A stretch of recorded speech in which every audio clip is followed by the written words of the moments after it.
ప్రార్థన చేసుకుందాం.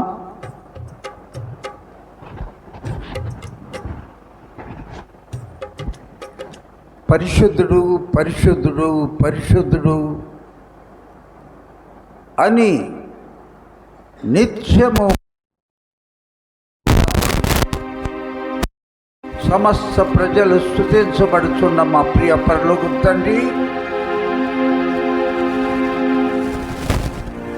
మమ్ములను ఇంతగా ప్రేమించినందుకు నీ పరిశుద్ధ నామమునకు, నీ పరిశుద్ధ పాదములకు, నీ సన్నిధిలో ఉన్న నీ బిడ్డలమైన మేమందరము మమ్ములను మా ప్రాణాత్మ శరీరాలు నీ పాదాల చెంత సమర్పించుకొని నజరేయుడైన యేసుక్రీస్తు నామములో నీకు కృతజ్ఞతాస్తుతులు, స్తోత్రాలు, వందనాలు. మాకు, మా గృహాలకు, మా బిడ్డలకు నువ్వే తోడువై, ఇమ్మానుయేలు దేవుడివై, నీడవై, మమ్మలను విడువక ఎడబాయక ఇంతకాలము నీలో మమ్మలను దాచిపెట్టి, నీలో మమ్మలను భద్రపరిచి ఈ క్షణం వరకు మమ్మలందరినీ సజీవులుగా ఉంచినందుకు స్తోత్రాలు. ఆగస్టు మాసంలో నీ దయను బట్టి మొట్టమొదటి పునరుద్ధాన దినములో మొదటి ఆదివారము, మొదటి ప్రభు దినమున నిన్ను నీ సన్నిధికి వచ్చి నిన్ను ఆరాధించి నీవు చేసిన మేళ్ళన్నిటిని బట్టి కృతజ్ఞతాస్తుతులు మీకు సమర్పించుకొని ఆరాధించే భాగ్యము మాకు అనుగ్రహించినందుకు స్తోత్రాలు. ఆ జంతములు మాకు తోడుగా ఉండండి. మా ప్రభు అయిన యేసుక్రీస్తు పరిశుద్ధ నామములో మమ్ములను మీ పాదాలకు సమర్పించుకుంటూ ప్రార్థిస్తూ వేడుకుంటున్నాము పరమ తండ్రి. ఆమేన్.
యేసుక్రీస్తు పరిశుద్ధమైన నామంలో ఆరాధనకు వచ్చిన మీ అందరికీ శుభములను సమాధానమును కలుగునుగాక.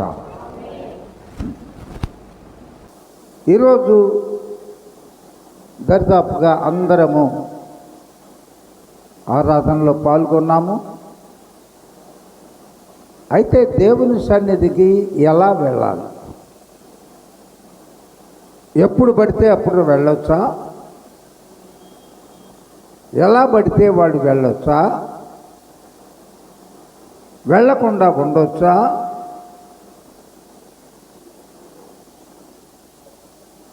వెళ్తే ఎలాగ వెళ్ళాలి? ఎటువంటి జాగ్రత్తలు తీసుకొని వెళ్ళాలి? ఆదికాండంలో పచ్చి దగాకోరుడు మోసగాడు యాకోబుతోటి దేవుడు మాట్లాడుతున్నాడు. ఆ మాటలను గురించి ధ్యానం చేస్తూ మనలో ఉన్న లోపాలేంటో, మనలో ఉన్న తప్పులేంటో, ఎప్పుడు ఆరాధన, ఎప్పుడు వస్తున్నాం, ఎలా వస్తున్నాం, ఇవన్నీ నేటిదిన మన పరిశుద్ధ వాక్యము నుండి ధ్యానం చేసుకున్నాం. 35వ అధ్యాయము ఆదికాండము తీద్దాం. బైబిల్ ఉన్న వారందరూ తెలుద్దాం.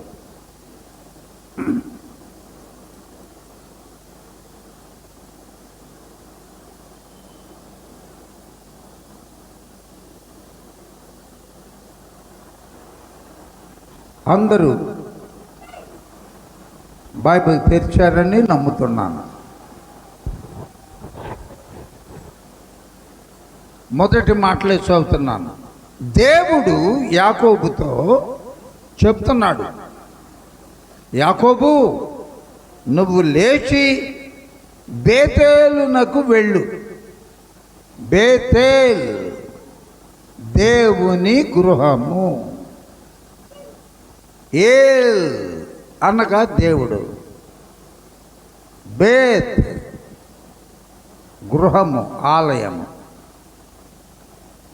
నువ్వు లేచి బేతేలునకు వెళ్ళి అక్కడ నివసించు.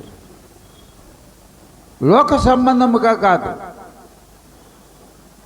చెడ్డ స్నేహాల మధ్య కాదు, నీ ఇష్టం వచ్చినట్టు కాదు. దేవుని మందిరానికి వెళ్ళు. దావీదు మహారాజు కీర్తనలో కూడా, చిరకాలము నేను యెహోవా మందిరములో నివాసము చేసేదను. దేవుని పరిధిలో మనం బ్రతికితే, ఆయన సరిహద్దులలో మనం జీవిస్తే నిశ్చింతగా బ్రతకొచ్చు. ఎవ్వరికి భయపడనక్కర్లేదు, దేనికి చింతించనక్కర్లేదు. దేవుని పరిధి. యేసన్న గారు ఒక పాట, నీ రక్తపు కోట నాకు ఆశ్రయం. ఇదంతా కోట. కోటలో మనం ఉంటే ఏ కోటలోనైనా జయించగలడేమో కానీ శత్రువు, యేసయ్య కల్వరి రక్తపు కోటలో ఏ దుష్టుడు, అంధకార శక్తులు, ఆకాశ మండలున్న దురాత్మల సమూహము సమీపించలేవు. మనందరం మన సమస్యలు తీర్చగలడని నమ్మి మనం ఇక్కడికి బయలుదేరి వచ్చాం. ఏశావు నీ అన్న దగ్గర నుంచి, నీ అన్నని కళ్ళు సరిగా కనపడకపోతే నీ తండ్రి అయిన ఇస్సాకుని మోసం చేసి నీ అన్న చంపేస్తాడన్నప్పుడు, చంపటానికి ఆయన తిరుగుతున్నప్పుడు నువ్వు పారిపోయి వచ్చావే, ఆ దేవునికి నువ్వు బేతేలునకు వెళ్ళి అక్కడ బలిపీఠం కట్టు. ఇప్పుడు దాకా మనందరం నిలబడి ఆకాశం తట్టు చేతులెత్తి స్తుతులు స్తోత్రాలు, అంతేగాని రాళ్ళు తీసుకొచ్చి బలిపీఠాలు మనం ఇక్కడ కట్టక్కర్లా. ఆయనను స్తుతించటమే బలులు సమర్పించటం.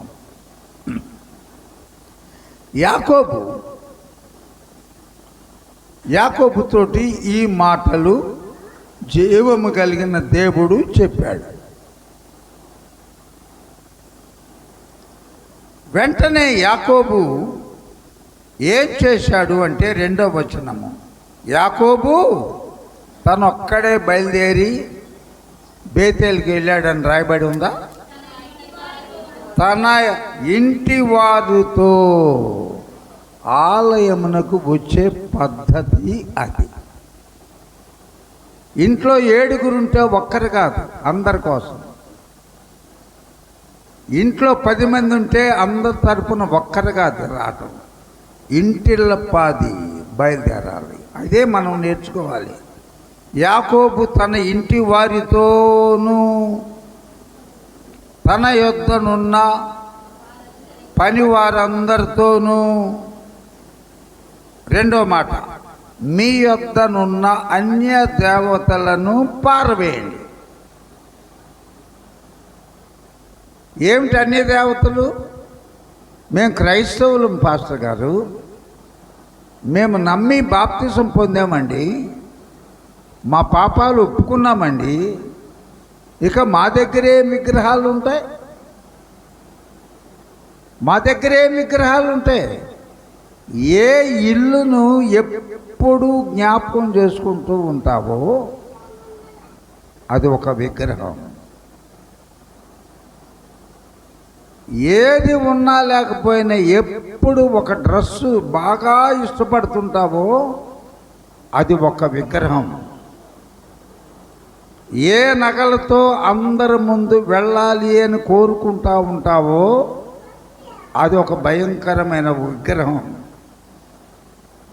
మందిరానికి వచ్చావే కానీ నీ చూపులు ఒక చోట పదే చూస్తూ ఉన్నాయి.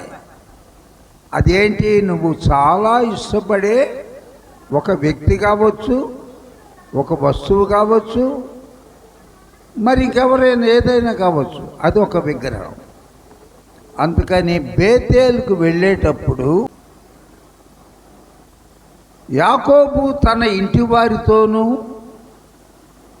తన యొద్ద ఉన్న వారందరితోనూ ఏం చెప్తున్నాడు?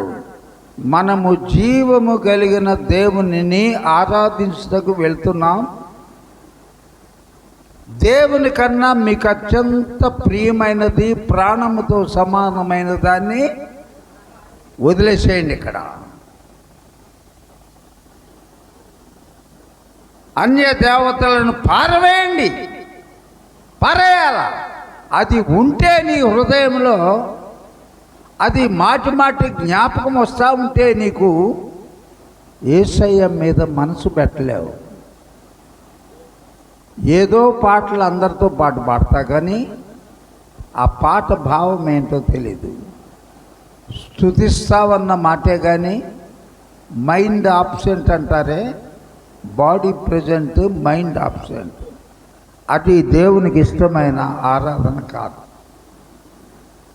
మళ్ళీ చదువుతున్నాను 3వ వచనం, మీ యొద్దనున్న అన్య దేవతలను మొదట పారవేసి మిమ్ములను మీరు శుద్ధి చేసుకోండి. మీ వస్త్రములను కూడా ఎలా పడితే అలాగా దేవుడు ఉన్నాడు ఇక్కడ, మార్చుకోండి. అందరి హృదయాలను ఎరిగినవాడు. కోట్ల మంది ఎవరేం చేస్తున్నారో ఒకేసారి గమనించగలడు. ఇదిగో త్వరగా వచ్చుచున్నాను, వారి వారి క్రియలను బట్టి వారికి ఇచ్చుటకు నా యొద్ద జీతం ఉంది. ఆ జీతము నీకు పావలా వచ్చుద్దో, 5 లక్షలు వచ్చుద్దో, నీ ప్రవర్తనను బట్టి మాత్రమే ఉంటుంది. ఎవరు చూడలేదు అనుకొని పొరపాటు పడద్దు.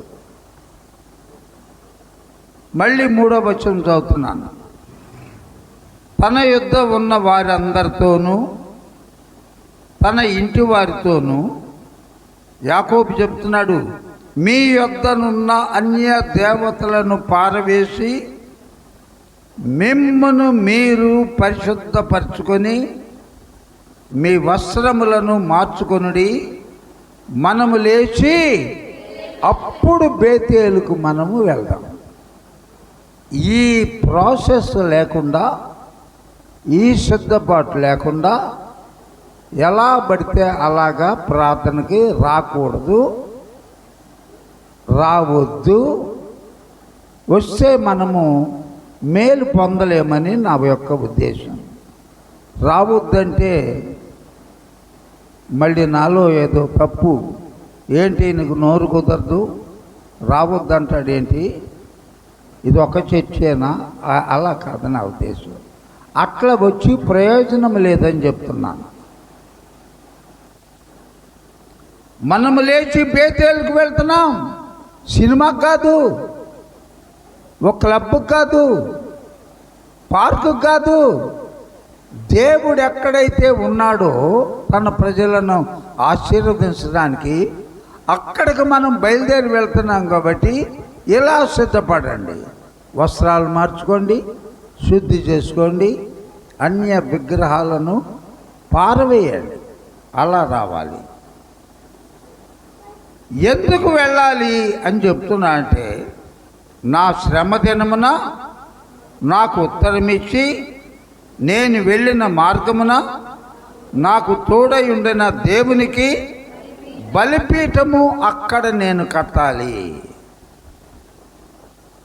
నేను ఒక్కడనే కాదు, నా ఇంటి వారందరం కలిసి బేతేలుకు వెళ్దాం.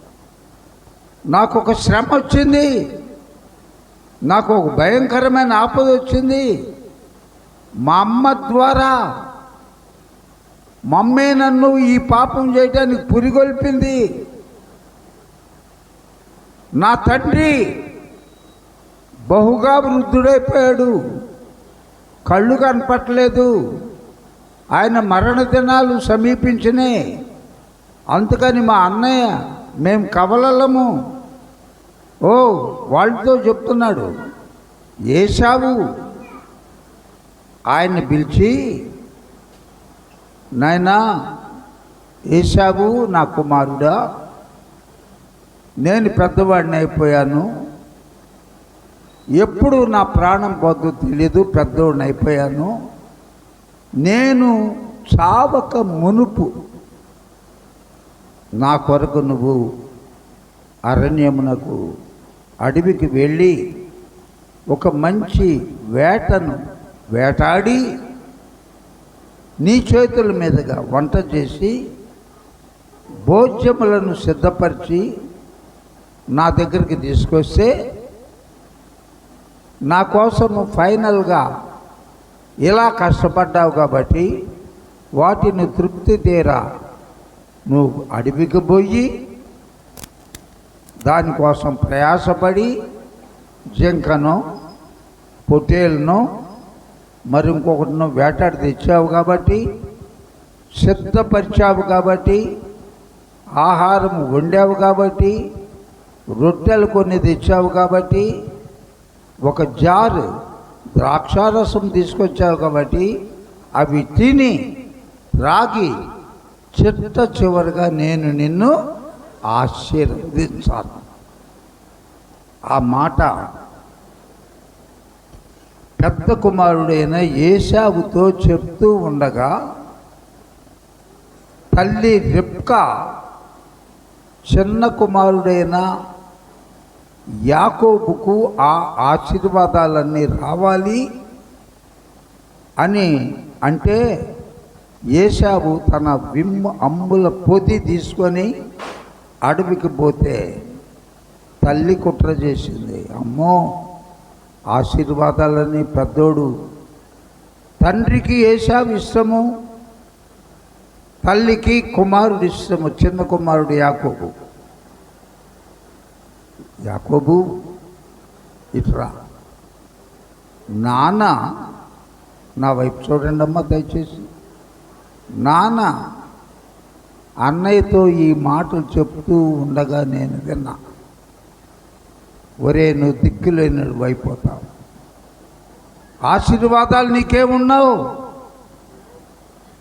తల్లిదండ్రులు దీవెనలు తప్పకుండా బిడ్డల మీదకి వస్తాయి. రేయ్ నా మీదే చేయి చేసుకుంటారు, నాశనం అయిపోతావు. ఇటువంటి మాటలు మన బిడ్డల మీద ఎంత కోపం వచ్చినా ఉపయోగించకూడదు. ఖచ్చితంగా మాట తగులుద్ది. నాలుక చాలా భయంకరమైనది. నాలుక అన్నిటికంటే చాలా ఘోరమైనది, భయంకరమైనది. ఆ మాటలు నెరవేరుతాయి. అందుకని మన బిడ్డలను ఆశీర్వదించాలే కానీ ఎన్నడూ శపించకూడదు. వామ్మో అమ్మ నేను అట్లా చేయను, అన్నయ్యకేమో ఒంటి నిండా రోమాలు ఉన్నాయి, నేనేమో నున్నదిగా ఉంటాను, నీకెందుకు పోరా, నువ్వు దిక్కులేనోడు అయిపోతావు, ఆశీర్వాదాలు లేకుండా పోతాయి. నాన్న ఖచ్చితంగా ఆశీర్వదిస్తే ఆశీర్వాదాలు అన్నయ్యకి వస్తాయి కదా. నువ్వు మన మందలోకి పరిగెత్తు. రెండు మంచి లేత చిన్న దుమించండి, మేక పిల్లలను తీసుకొని రా, గొర్రె పిల్లలను ఇంక నా దగ్గర పెట్టు, ఇక నేను శుభ్రం చేస్తా. మీ తండ్రికి రొట్టెలు ఎలా చేస్తే సంతోషపడతాడో ఫ్రై చేస్తానా, ఏ రకంగా కర్రీనా, తండూరీనా, ఏ రకంగా చేస్తే మీ నాన్న ఇష్టపడతాడు నేను ఎరుగుదును కాబట్టి చెప్పి ఆ గొర్రె చర్మము నీ మీద, మెడ మీద, మీ నాన్న పిచ్చోడు కాదు, నాయనా నువ్వు పోగానే వేసావా నా కుమారుడా అని నువ్వు ఇచ్చిందిగా ఆత్రంగా తిండవు. స్వరం గమనిస్తాడు, మాట్లాడే పద్ధతి గమనిస్తాడు, నీ దేహాన్ని తవిడి చూస్తాడు. వెంట్రుకలు ఉన్నాయా, నున్నగా ఉన్నాడా, కళ్ళు కనపడట్లేదు కానీ యాకోబా ఏశావా గుర్తుపట్టగలడు. అందుకని మెడ మీద ముద్దు పెట్టుకుంటారు పెద్దలు, తవిడి చూస్తారు. అప్పుడు ఇక్కడ ఇస్సాకు ఇక్కడెక్కడ చేతులేసి కుమారుని గమనిస్తాడు అనుకున్నప్పుడు ఆ భాగము గొర్రె చర్మంతో కప్పి వంట చేసి తండ్రి దగ్గరికి యాకోబును పంపించింది.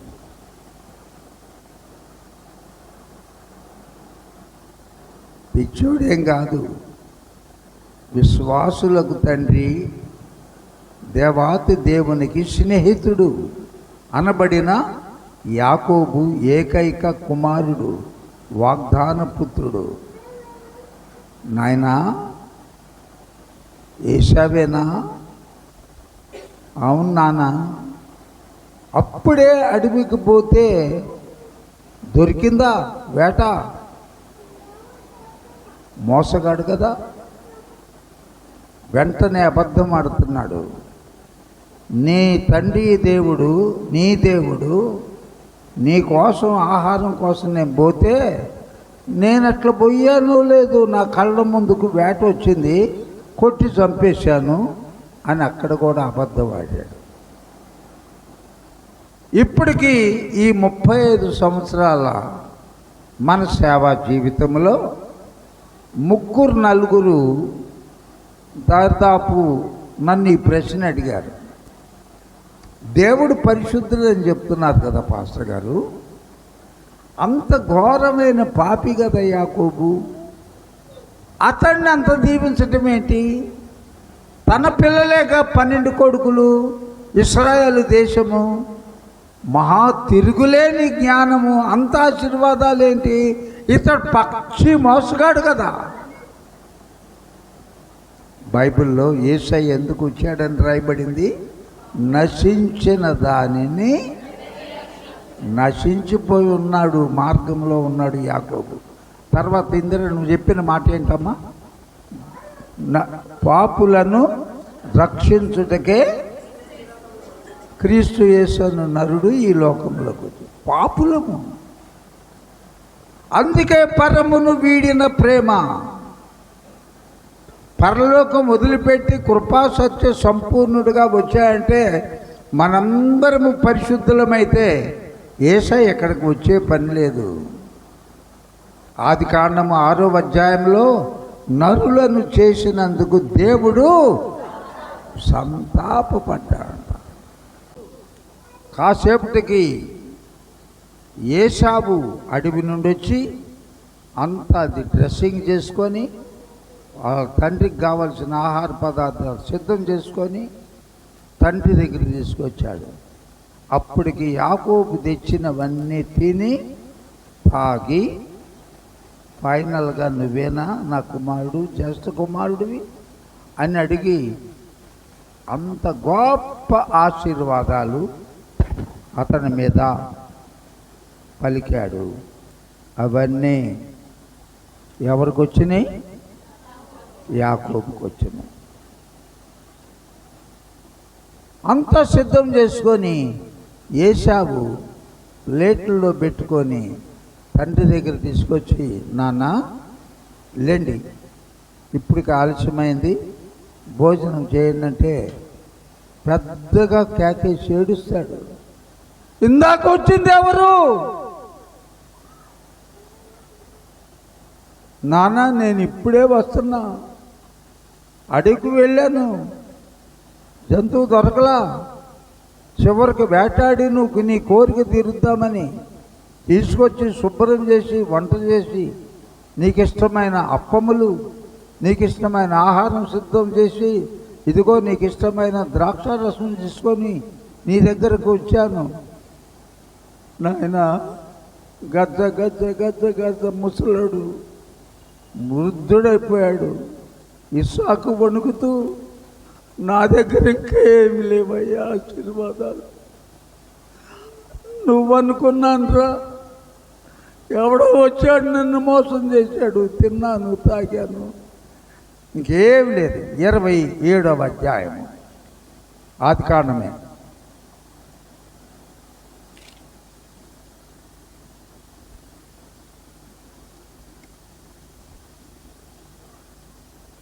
ఇరవై 27వ అధ్యాయము 33వ వచనము. 30 చూడండి, 30వ వచనము నుండి చదువుతున్నానమ్మా, దయచేసి అందరూ శ్రద్ధగా చూడండి. ఇస్సాకు యాకోబును దీవించుట అయిన తరువాత యాకోబు తన తండ్రి అయిన ఇస్సాకు ఎదుటి నుండి బయలుదేరి వెళ్ళిన తక్షణమే అతని అన్నయ్య అయిన ఏశావు వేటాడి వచ్చాను. అతడును అంటే అతడు కూడా రుచిగల భోజ్యములను సిద్ధపరిచి తన తండ్రి వద్దకు తెచ్చి, నా తండ్రి నన్ను దీవించినట్లు లేచి నీ కుమారుడు వేటాడి తెచ్చిన దాన్ని తినుమని తన తండ్రితో అనెను. అతని తండ్రి అయిన ఇస్సాకు నువ్వెవరవని అతన్ని అడిగినప్పుడు అతడు, నేను నీ కుమారుడను ఏశావు అను, నీ జ్యేష్ఠ కుమారుడనుగా. అందరు చదవండమ్మా. ఇస్సాకు మిక్కిలి మిక్కుటముగా గడ గడ వణుకుచు, అట్లయితే వేటాడిన భోజ్యమును నా యొద్దకు తెచ్చిన వారెవరు? నీవు రాకమునుపు నేను వాటన్నిటిలో తిని అతనిని నిజముగా దీవించాను. ఇక వన్స్ ఫర్ ఆల్ నేను దీవించాను కాబట్టి అతడు ఎప్పటికీ దీవించబడిన వాడే. ఎంత భయంకరం! యెషయా గ్రంథంలో స్తుతి ఆరాధనకు ముందేం చదివించాను? ఎవ్వడికి కీడు మనము చేయవద్దు, వీలైతే మేలు మాత్రమే చేయి.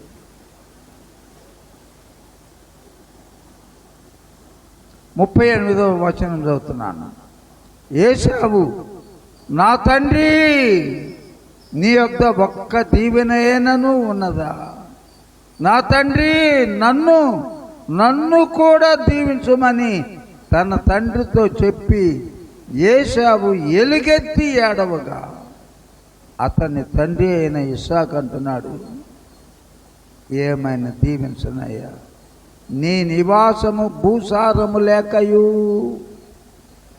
పైనుండి పడు ఆకాశపు మంచు లేకయు, నీవు కత్తి చేత మాత్రమే బతుకుతావు, నీ సహోదరునికి దాసుడు అవుతావు, నీవు తిరుగులాడుచుండగా నీ మెడ మీద నుండి అతని కాడి విరిచివేయదువు అని అతనికి ఉత్తరం ఇచ్చాను.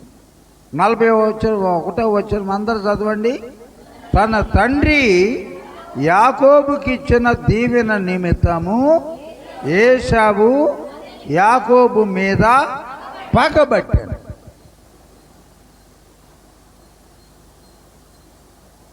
ఇక తమ్ముడు లేడు, గిమ్ముడు లేడు. ఒకసారి చిక్కుడు కూర దగ్గర ఎర్రని చిక్కుడు కూర పెట్టి ఏం కాజేశాడు? జ్యేష్ఠత్వము. రెండవసారి నా వేషం వేసుకొని పోయి ఆశీర్వాదాలన్నీ అయ్యే ఇప్పుడు నేటి దినమన ఇశ్రాయేలీల మీద ఉన్నాయి. రోడ్లమ్మటే తిరుగుతున్నాడు. అదే ఇప్పుడు సౌదీ అరేబియా. ఎర్రని వాడు. ఆయిల్స్ ఉన్నాయి. పైనుండి వాన కానీ మంచు కానీ చలి కానీ ఏముండదు ఆ దేశాల్లో. ఎడారిలో పండే ఖర్జూరాలు, ఈత చెట్లు మాత్రమే ఉంటాయి.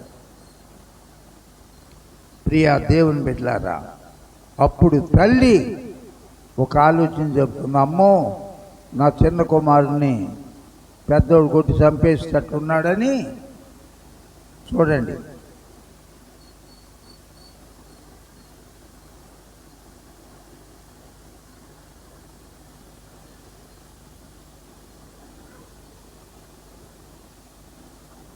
తల్లి యొక్క ఇష్ట ప్రకారము, ప్లాన్ ప్రకారము 5వ వచనము 28:5 అతడు పద్దనరాములోనున్న సిరియా వాడకు బెతుయేలు కుమారుడును యాకోబు ఏశావుల తల్లి యగు రెబ్కా సహోదరునైన లాబాను యొద్దకు పారిపోయాను. ఇస్సాకు యాకోబుని దీవించి పద్దనరాములో పెళ్లి చేసుకొని వచ్చుటకై అతనిని అక్కడికి పంపిననియు, అతన్ని దీవించినప్పుడు నీవు కనాను కుమార్తెలలో ఎవరిని పెళ్లి చేసుకోవద్దనియు ఆజ్ఞాపించాననియు, యాకోబు తన తల్లిదండ్రుల మాట విని పద్దనరాముకు వెళ్ళిపోయిననియు ఏశావు తెలుసుకొనినప్పుడు, ఇదిగాక కనాను కుమార్తె తన తండ్రి అయిన ఇస్సాకునకు ఇష్టురాండ్రు కాదు అని ఎరిగి, తనకున్న భార్యలు కాకుండా అది మనకొద్దు. అప్పుడు 10వ వచనం, యాకోబు అన్న భయం చేత బేర్షెబా నుండి బయలుదేరి హారాను వైపు చోటుకు వెళుచు ఒక చోట చేరి పొద్దుగుంకినందున ఇక ఆ రాత్రి నిలిచిపోయి ఆ చోటులో ఉన్న ఒక రాళ్లలో ఒకదాన్ని తీసుకొని తనకు తలకడగా చేసుకొని అక్కడ పండుకొను. పాపిని వెతుక్కుంటూ వచ్చిన ప్రేమ.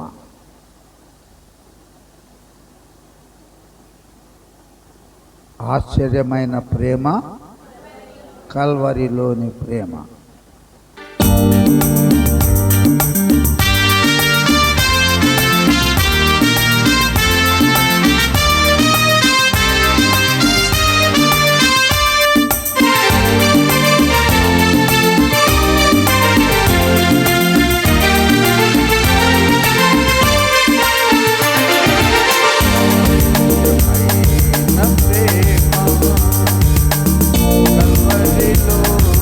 ప్రేమ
రెండో చరణం ఏం పాడాం?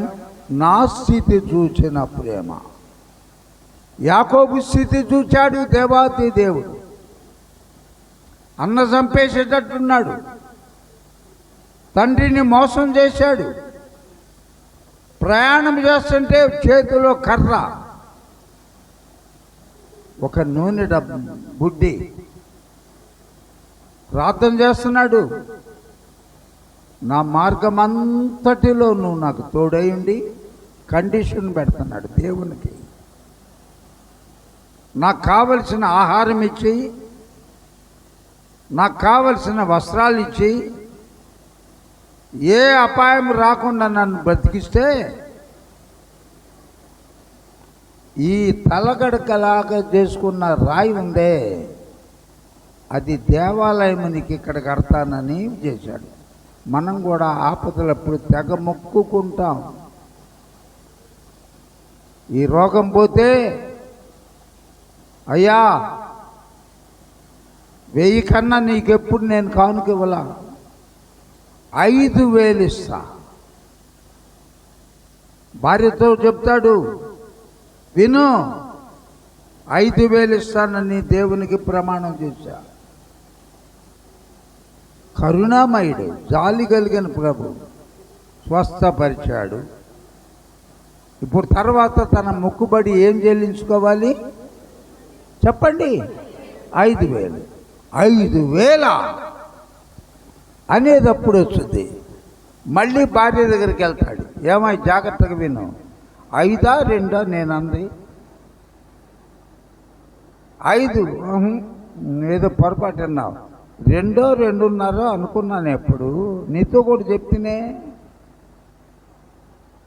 ఎన్ని కండిషన్లు, ఆహారం ఇవ్వు, కాపాడు, వస్త్రాలు ఇవ్వు, నేను మళ్ళా వచ్చినప్పుడు ఈ నిలబెట్టిన రాయిని నీకు ఆలయం.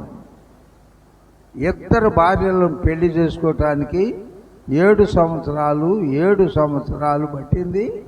ఆ తర్వాత 2 ఉపపత్నులు చేసుకున్నాడు, 4 భార్యలు అయ్యారు. మొత్తం కలిపి ఎంతమంది కుమారులు? 12 మంది కుమారులు. యాకోబును మార్గంలో చివరివాడు బెంజమిన్ పుట్టాడు. అప్పుడు రాహేలు చచ్చిపోయింది. బెత్లెహేము ఎఫ్రాతా దగ్గర. అప్పటి నుండి ఎలాగైతే 20 సంవత్సరాలు ఇక ఆలయము లేదు, దేవునికి ఏమని మొక్కుబడి చేసుకున్నాడో జ్ఞాపకం లేదు.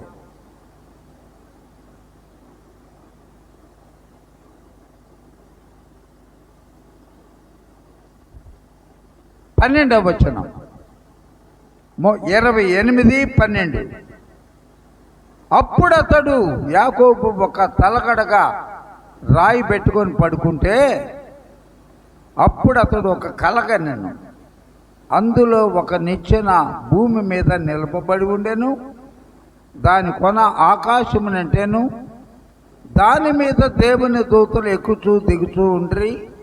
మరియు యెహోవా దాని పైగా నిలిచి. దేవుడు ఎక్కడ ఉన్నాడంట? దయచేసి చెప్పాలమ్మా. ఆ నిచ్చెన పైన దేవుడు ఉన్నాడంట. మనందరిని చూస్తూ పైన దేవుడు ఎక్కడ ఉన్నాడు మర్చిపోకండి. అక్కడ ఉన్నాడు. నేను నీ తండ్రి అయిన అబ్రహాము దేవుడును, ఇస్సాకు దేవుడినైన యెహోవాను, నీవు పండుకొని ఉన్న ఈ భూమిని నీకును నీ సంతానమునకు ఇచ్చాను. ఎంత నమ్మదగిన దేవుడు! ఎంత మంది శత్రువులు చుట్టుముట్టిన, భయంకరమైన బలిష్ఠులైన శత్రువులు యెరూషలేము వాగ్దాన దేశం చుట్టూ ఉన్న ఎవ్వడు కదిలించలేకపోతున్నాడు నేటి వరకు. అది దేవుని యొక్క వాగ్దానం. ఇదిగో నీ మూలముగాను భూమి యొక్క సకల వంశములన్నీ నీ సంతాన మూలముగా ఆశీర్వదించబడును. ఇదిగో నేను నీకు తోడై ఉండి నువ్వు వెళ్ళు ప్రతి స్థలమందు నిన్ను కాపాడుచు ఈ దేశమునకు నిన్ను మరలా రప్పించదను. నేను నీతో చెప్పినది నెరవేర్చు వరకు నిన్ను వీడువను. ఇది మనలో పాట కూడా పాడాము, ఇప్పుడు పాడలేదు, భయపడద్దు. వాగ్దానములన్నీ నెరవేరు వరకు విడువనన్నాడు. ఆ పాట. అప్పుడు 17వ వచనము 16వ వచనం, యాకోబు నిద్ర తెలిసి నిశ్చయముగా యెహోవా, అందరు చదవండి, ఇక్కడ ఉన్నాడా లేదో చెప్పండి. ఇక్కడ అది నాకు తెలియకపోయాను. తెలియకుండా మామూలుగా వచ్చి కాసేపు కూర్చొని పోయేవాళ్ళు మందిరంలో చాలామంది ఉన్నారు, ఉంటారు. నాకు తెలియలేదమ్మో దేవుడు ఇక్కడ ఉన్నాడు అని యాకోబు భయపడుతున్నాడు. ఇది దేవుని మందిరమే కానీ వేరొకటి కాదు, పరలోకపు గవిని ఇదే అనుకొనెను. తెల్లవారినప్పుడు యాకోబు లేచి తాను తలగడగా చేసుకున్న రాయి తీసి దానిని స్తంభముగా నిలిపి దాని మీద నూనె పోసాను. మరియు అతడు ఆ స్థలమునకు బేతేల్ అంత పేరు పెట్టాను. అంతకుముందు దాని పేరు లూజు.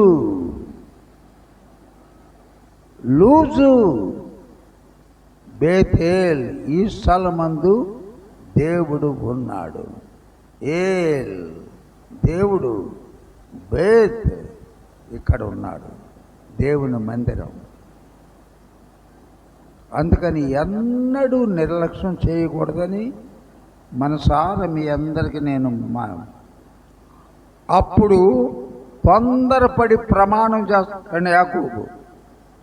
20వ వచనం, అప్పుడు యాకోబు, నేను తిరిగి నా తండ్రి ఇంటికి మన్నయ్య నన్ను చంపకుండా క్షేమంగా వచ్చినట్లు దేవుడివైన నీవు నాకు తోడై ఉండి నేను వెళ్ళుచున్న ఈ మార్గంలో నన్ను కాపాడి తినుటకు ఆహారం, ధరించుకొనుటకు వస్త్రములు నాకు దయచేసిన ఎడలా అప్పుడే నువ్వు నాకు దేవుడు అంట. అదేం కండిషన్ అండి? ఇవన్నీ నువ్వు ఆహారం ఇవ్వకపోతే నా దేవుడవు కాదు, నువ్వు నన్ను కాపాడకపోతే నా దేవుడవు కాదు, మన్నొచ్చి నాకు ఏదైనా కీడు చేస్తే నువ్వు నాకు దేవుడవు కాదు. ఈ రోగం పోతేనే 5,000 ఇచ్చేది నీవు అని కండిషన్ పెడుతున్నారా? 80% మార్కులు వస్తేనే 10,000 మా నాన్న అడిగి చందా వేస్తా. కండిషన్ కాదు. నీ హృదయాన్ని దేవుని సమర్పించు. మరియు 22, స్తంభముగా నేను నిలిపిన ఈ రాయి దేవుని మందిరమగును, మరియు నీవు నాకిచ్చు యావత్తులో 10వ వంతు. అటువంటి మొక్కుబళ్ళు తొందరపడి చేసుకోవద్దమ్మా. ఇయ్యలేదు, ప్రాణం అప్పుడు అని చెల్లించుకున్నాడు. దేవుడు మళ్ళా బేతేలునకు లేచి వెళ్ళు అనేదాకా 35వ అధ్యాయము. యాకోబునకు బేతేలే గుర్తులేదు, నిచ్చెన గుర్తులేదు, కలలో దేవుడు నాకు కనపడ్డాడని గుర్తులేదు. ఇప్పుడు 35 చూడండి. వీడు మర్చిపోయాడు, వీడి సంగతి నాకు తెలుసు అని 35లో ఏమంటున్నాడు? దేవుడు యాకోబుతో, లే, ఎప్పుడనగారా 20 సంవత్సరాల క్రితం ఇది మందిరం అవుద్ది, ఇక్కడ ఆలయం ఉంది, కడతాను, ఇదే పరలోకపు గవిని, అన్ని మాటలు చెప్పావు కదా, పోమే మరి బేతేలుకి అని యాకోబుతో నువ్వు లేచి బేతేలునకు వెళ్ళి అక్కడ నివసించి నీ సహోదరుడైన ఏశావు ఎదుట నుండి నీవు పారిపోయినప్పుడు నీ కనబడిన దేవునికి బలిపీఠము కట్టుము. అప్పుడు దాకా దేవుడే గుర్తులేడు. అంతా మన స్టోరీ లాగానే లేదు, మనందరం కూడా అంతే. అవసరం ఉన్నందుకు దేవుని దగ్గరికి ఎన్నిసార్లు తిరుగుతామో, అవసరం తీరిన తర్వాత దేవుడి పేరు కూడా మారిపోతుంది. ఏం పేరు? బోడి మల్లన్న. దీని ద్వారా ఏం నేర్చుకున్నారు? ఇది చదివి నేను ముగిస్తాను. 4వ వచనం. వారు తమ తమ యొద్దనున్న అన్య దేవతలన్నిటినీ తమ చెవులనున్న పోగులను యాకోబునకు అప్పగింపగా యాకోబు షెకెము దగ్గరున్న మస్తకి వృక్షము కింద వాటిని దాచిపెట్టాను. ఎప్పుడైతే దేవుని దర్శనము యాకోబునకు కలిగిందో వారు ప్రయాణమైపోయినప్పుడు 5వ వచనం అందరు చదవండి. దేవుని భయము వారి చుట్టూనున్న పట్టణముల మీద ఉండెను కనుక వారు యాకోబు కుమారులను తరమలేదు. ఇది గుర్తుపెట్టుకున్నామని నేను ముగిస్తున్నాను. నువ్వు దేవుని మందిరమునకు క్రమముగా వచ్చినంతకాలము ఏ శత్రువు నీకు హాని చేయడానికి అస్సలు ముందు కూడా రాడు. దేవుని యొక్క భయము ఆ చుట్టుపక్కల ఉన్న వారి మీదకు ఉందంట. అందుకని యాకోబు కుమారులను వారు తరమలేదు. కళ్ళు మూసుకొని చిన్న ప్రార్థన చేసుకుంటారా? సర్వోన్నతుడైన మా పరలోకపు తండ్రి, నజరేయుడైన యేసుక్రీస్తు నామములో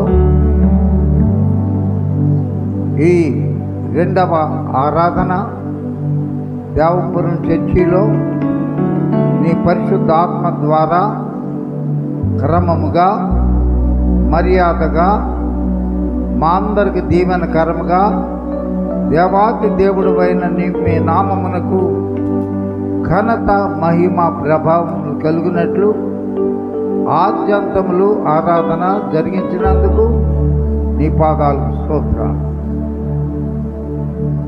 మనము లేచి బేతేలునకు వెళుదాము రండి. శ్రమ దినమున నాకు తోడై ఉండి నన్ను కాపాడిన దేవునికి నేను అక్కడ బలిపీఠాలు కట్టాలి. అందరూ బయలుదేరారు. ఎవ్వరి ఇంటి దగ్గర ఉండడానికి లేదు. అందరూ అన్య దేవతలను తీసి పారవేయాలి. నీ దేవుడైన యెహోవా తప్ప వేరొక దేవుడు నీకు ఉండకూడదు. మనము లేచి ఆయనకు అక్కడ బలిపీఠం కడతాం. కుటుంబాలన్నీ కలిపి రావాలని నీ వాక్యం ద్వారా మా అందరితో 3 విషయాలు చాలా స్పష్టంగా అందరూ బయలుదేరి బేతేలుకు వెళ్ళాలి. దేవాలయమునకు అన్య దేవతలను పడవేయాలి, శుభ్రపరచుకోవాలి, వస్త్రాలు మార్చుకోవాలి. ఈ 4 పాయింట్లు తన వారితో చెప్పి అందరు కలిసి బయలుదేరి బేతేలునకు వచ్చినప్పుడు, బలి అర్పించినప్పుడు యాకోబు తన సంతానం బయలుదేరి ప్రయాణం చేస్తుంటే ఎవ్వడు వారిని అటాక్ చేయటకు ధైర్యం కూడా చాలలేదు అని వాక్యంలో ఈరోజు పరిశుద్ధాత్మ దేవ మాతో మాట్లాడారు. నా ప్రభువా, కరుణించి తమ్మును తాము శుద్ధి చేసుకొని పాపములు ఒప్పుకొని పరిశుద్ధమైన నీ దేహములోను నీ పరిశుద్ధ రక్తములోను పాల్పొప్పులు పొందే భాగ్యం దయచేయండి. మరొకసారి ఇక్కడికి వచ్చిన నీ బిడ్డలందరినీ నీ కృప సమృద్ధిగా అందరి మీద నింపి కుమ్మరించి సమృద్ధిగా ఆశీర్వదించి మరలా గురువారం నీ సన్నిధిలో కలుసుకునే పర్యంతరము నీ కృపాక్షేమాలు నీ కాపుదల అందరికి దయచేయమని యేసుక్రీస్తు పరిశుద్ధ నామంలో అడిగినవన్నీ పొంది ఉన్నాము పరమ తండ్రి. మన తండ్రి అయిన దేవుని యొక్క ప్రేమ, కుమారుడైన క్రీస్తు యొక్క కృప, ఆదరణకర్త పరిశుద్ధాత్మ దేవుని అన్యోన్య సహవాసము, సమాధానము, రక్షణానందము రాకడ పర్యంతరము మనందరికి తోడుగా ఉండును గాక. Praise the lord.